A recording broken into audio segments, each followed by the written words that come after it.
Ishte 17 dhjetor i vitit 2000 ku në familjen Lupo të Lushnjës vjen lajmi i kopshëm për vajzën e tyre Esmerina, e cila kishte ndruar jetë në shtetin grek. Fillimisht nuk u kuptuan arsyet e kësaj vdekje. Ishte një vdekje natyrale, një vetvrasje apo një vrasje makabre. Dyshimet janë të mëdha për 19 vjeçaren asaj kohe, ku babai i viktimës vazhdon dhe sot të ngrejë një lumë akuzash për ish-dhëndrin Thanor Kadillarin.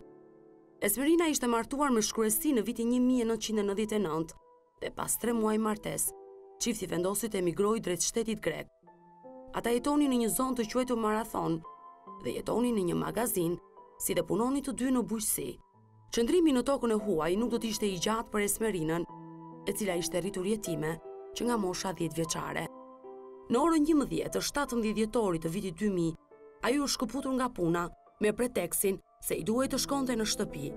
Bashkëshorti i saj pas 20 minutash vendos të shkojë për ta kontrolluar. Pas i kohët e fundit, Esmerina kishte shfaqur shenja depresioni. Por dera ishte e mbyllur dhe Kadillari pasi hyn brenda, e gjen të varur me një rip në tavan dhe poshtë këmbëve të saj ndodhej një karrike.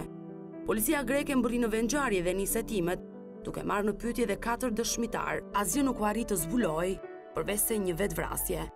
Por babai i viktimës, sot pas 17 vitesh, vazhdon të dyshojë se vajza e tij nuk u vetvra, por u vra nga një dorë makabre, pasi ajo mund të jetë detyruar dhe të prostituojë, pasi ish-dhëndri ishte shprehur se do emigroni drejt Italisë. Por nga riekspertiza që u bë kufomës pas 2 vitesh, doli se kishte shenja dhune mbi 19 vjeçaren, të cilat ishin kryer një javë përpara vdekjes.